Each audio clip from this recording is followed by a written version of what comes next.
Olá, seja bem-vindo, seja bem-vinda! No Giro Ambiental de hoje, nós vamos analisar juntos aqui, eu e você, uma sequência de casos que tem surpreendido cientistas, biólogos e pesquisadores. Animais marinhos, muitos deles exóticos, pouquíssimo conhecidos pela maioria das pessoas, têm aparecido em locais onde não apareciam antes ou em frequências inéditas. Como é o caso, começando aqui esses casos, do peixe-leão. Uma espécie invasora e venenosa desse animal exótico tem aparecido no arquipélago de Fernando de Noronha desde dezembro do ano passado. Quem tem feito a captura e tem estudado sobre isso é o Instituto Chico Mendes de Conservação da Biodiversidade, o ICMBio. Hoje nós contamos com a ajuda da bióloga Francine Elias Pieira para desvendar esses e outros casos da natureza. Ela está aqui com a gente de forma remota ainda devido à pandemia, mas, Francine, estamos intrigados porque esse é um dos casos que nós separamos aqui, porque a gente está curioso para saber o que acontece com esse peixe-leão. Ele tem aparecido por quê? Seja bem-vindo ao Giro Ambiental. Olá, boa tarde. Muito obrigada pelo convite novamente para estar aqui. Pena que sempre vai falar de uns temas um pouco tristes, né? Mas o que está acontecendo, o que vem acontecendo já faz muito tempo, é que principalmente o ser humano traz essas espécies exóticas para os ambientes que não são delas, né? Por isso o nome espécies exóticas ou invasoras e tudo mais. Essas espécies, o do peixe-leão, por exemplo, ele é nativo da Indonésia. Ele foi levado para a Flórida e lá da Flórida se espalhou para o Caribe, do Caribe está chegando em Fernando de Noronha. Na verdade, são duas coisas diferentes, né? As espécies exóticas são essas trazidas pelo ser humano, por exemplo, essa do peixe-leão provavelmente foi trazida da Indonésia para a Flórida, por ser um peixe, até um peixe bonito, tudo, porém, no lugar que ele vive ali, na Indonésia, ele tem predadores. Na Flórida, provavelmente não tem predadores, e aí os animais, né, não tem quem come ele foi se espalhando, ele foi se reproduzindo, se espalhando, só que como ele é venenoso também, ele acaba destruindo o ambiente que ele está, que não era o lugar dele.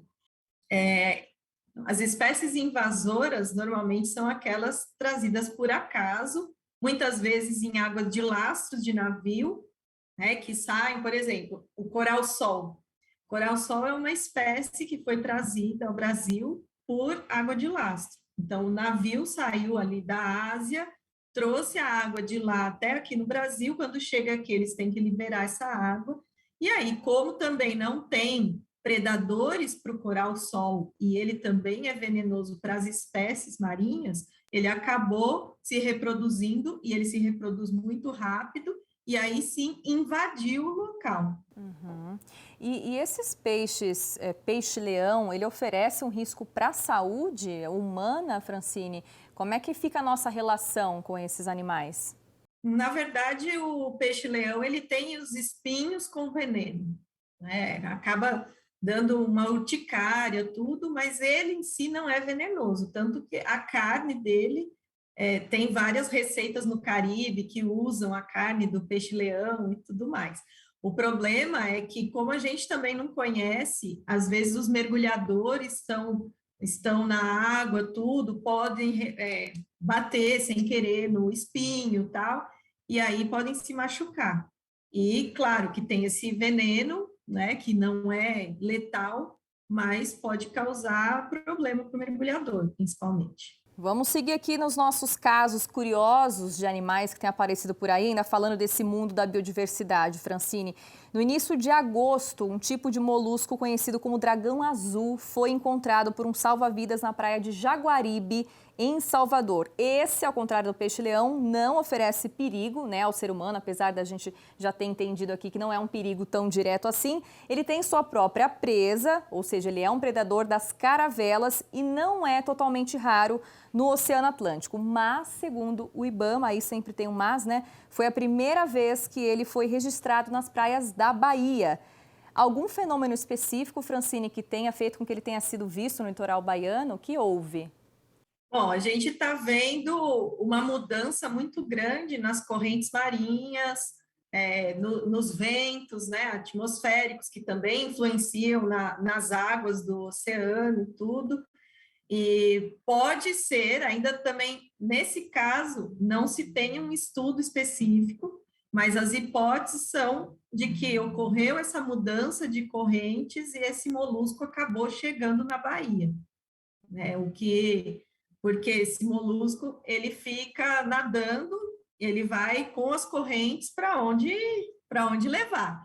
Então, provavelmente, por isso que ele acabou chegando na Bahia, e também tem a outra hipótese de que ele pode ser ali da Bahia, porém, muitas vezes não tinha o registro, né? Não tinha o registro por conta de muita poluição das pessoas ali na praia e tal. E agora não, né? Agora deu uma limpada, teve um tempo, né, que ficou sem pessoas na praia, então ele conseguiu aparecer e também com as redes sociais toda hora aparecendo e tirando fotos e tudo, pode ser que tenha trazido essa notícia. Se a gente for considerar a primeira hipótese, Francine, caso tenha sido uma corrente marítima, né, que tenha trazido esses animais, esses movimentos são comuns no oceano, de simplesmente depois de um período de, sei lá, vamos pensar em séculos, um animal simplesmente migrar devido a uma mudança aí na corrente marítima, isso é comum historicamente falando? Olha, como eu falei, né, as correntes, elas carregam, sim, os organismos, né, já faz milhares e milhares de anos, a gente sabe que elas não ficam paradas, até uma ajuda para baleias, para tartarugas fazerem a migração, e o que pode ter acontecido é isso, de ter mudança nas correntes, que está começando a ter essa mudança, né, em algumas correntes, e trazer esse animal para um lugar que ele nunca tinha chegado, né? O que acontece é que ainda a gente não conhece tudo do oceano. A gente conhece 5% do oceano. Tanto que não faz 10 anos que saiu uma pesquisa até de um cientista brasileiro que descobriu que existiam espécies do mar profundo da Antártica no mar profundo do Brasil, espécies de pepinos do mar, por exemplo, né? Por quê? Porque eles têm uma larva, quando nascem, eles são larva, e aí essas larvas são levadas pelas correntes. Mas isso demorou para se descobrir, porque se achava que a Antártica era totalmente isolada, que as espécies que ocorriam ali só ocorriam ali. E aí, quando foi se estudar o mar profundo mesmo, e comparar entre o mar profundo da Antártica com o do Brasil, e aí se encontrou essas espécies, né? Então, é o que eu falo, a gente ainda tem muito que estudar, que aprender, e muitas vezes a gente está acabando com um lugar que a gente ainda não sabe o que tem. Exatamente, esse é um ponto importante. E, aliás, isso me faz lembrar daqueles vídeos sensacionalistas, né? Você, enquanto bióloga, já deve ter se deparado com vários, né, Francine? Aqueles vídeos que a gente entra no YouTube, encontrado ser mitológico no fundo do mar. Fiz uma viagem, aí tem ali, de repente, um susto, né? Uma sereia, seria um ser, um alienígena. Não tem nada disso, né? Vamos estragar a graça de quem acredita nisso. Não, às vezes é assim, às vezes até aparece, né? Encontrados seres estranhos, seres nunca vistos, criaturas, às vezes até criaturas horrendas. Aí, quando você vai olhar, é um bicho que eu, por exemplo, eu estudo esses organismos que vivem no fundo do oceano. Então, tem muitos que eu vejo, criatura eu olho assim, eu falo, nossa, é um poliqueta, nossa, é um anfípoda. Eu dou nome para os, né? Pode ser uma espécie diferente que a gente ainda não conhece, mas o grupo em si, por exemplo, não é uma criatura totalmente estranha que nunca foi vista. É uma espécie diferente. Essa criatividade, né, no mundo da internet, para acreditar em sereia é 2 minutos. Vamos lá, Francine, temos mais um caso aqui, o último que nós separamos para a gente debater, que ficou muito conhecido e que preocupou também muito, tem preocupado os médicos e a comunidade científica, que são os registros de síndrome de RAF, conhecida como doença da urina preta, muita gente já deve ter ouvido falar, que tem sido ligada ao consumo de determinados peixes ou crustáceos. De acordo com o Ministério da Saúde, essa doença é causada por uma toxina que pode ser encontrada em peixes como o tambaqui, o badejo, a arabiana ou também na lagosta, o lagostim e o camarão, e que deixa a urina com coloração escura, além de provocar dores musculares e insuficiência renal entre 2 e 24 horas após a ingestão. Amazonas, Bahia, Ceará e Pará foram os estados que até o momento registraram esses casos. O que é que se fala sobre isso em questão de desequilíbrio ecológico, Francine? Isso está ligado a uma desordem ambiental ou não? Na verdade, essa doença ela é causada por uma toxina, como você falou, mas essa toxina vem do armazenamento errado dos peixes, né?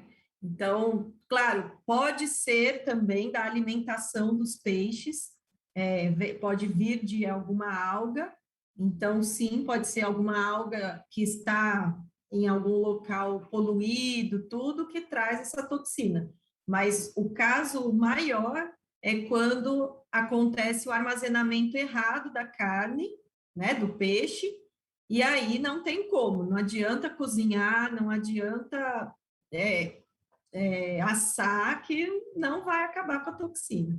Eu acho incrível, incrível não, né? Não é uma coisa boa, mas toda vez que a gente vem aqui no Giro Ambiental falar de alguma coisa relacionada à natureza ou animais, sempre tem a mão do homem no meio, Francine. Já reparou nisso?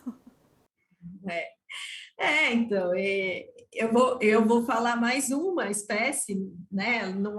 Ela não é aquática, mas está no ambiente que eu conheço, né? Que eu trabalho, que é a Antártica.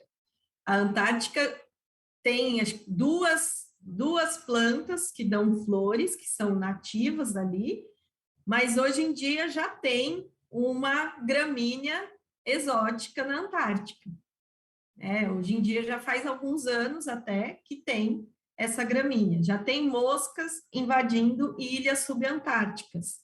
Ratos já invadiram ilhas subantárticas, que eles comem pinguins, comem filhotes de outras aves nas ilhas, e tudo isso foi levado pelo ser humano. A gente sempre dá um jeitinho de estragar, né? Ai, ser humano sempre estragando alguma coisa. Francine, aliás, para a gente encerrar, você falou da Antártida, queria deixar o espaço aberto para a gente finalizar aqui, para você divulgar o seu canal no YouTube. Para quem não conhece, a Francine é a idealizadora do canal Gelo na Bagagem, em que ela compartilha conteúdo muito legal sobre biologia marinha, sobre animais que habitam, né, os oceanos. Eu, particularmente, já estou inscrita já há um bom tempo, eu gosto muito. Então, fica à vontade, Francine, para o pessoal conhecer o seu trabalho. Obrigada. Então, como você falou, né, o canal Gelo na Bagagem no YouTube, com vários vídeos sobre a Antártica, e tem também o Instagram com notícias, sempre postando curiosidades e tudo, onde também eu posto quando eu lanço os cursos e tal. E o Instagram todos os dias tem post novo, e o YouTube tem vídeo de quarta e sexta-feira. Legal, fica a dica final, até porque revolução, transformação, cuidado com a natureza começa com conhecimento e informação. Francine, obrigada pela sua participação mais uma vez, que você já esteve aqui com a gente alguns meses atrás, né? Obrigada mais uma vez por estar aqui com a gente. Eu que agradeço, mais uma vez. Então, essas foram as dicas de hoje. Se você tem alguma dúvida ou alguma pergunta sobre alguma notícia que você viu, um desses animais exóticos, manda pra gente, quem sabe a gente não pode te ajudar a verificar. O que não pode é compartilhar fake news e desinformação, nada de sensacionalismo, é informação. A TV Câmara Campinas agradece a todos por mais essa edição. Eu e Francine lá na Antártica e eu aqui na TV Câmara Campinas, nos despedimos e até a próxima. Tchau, tchau.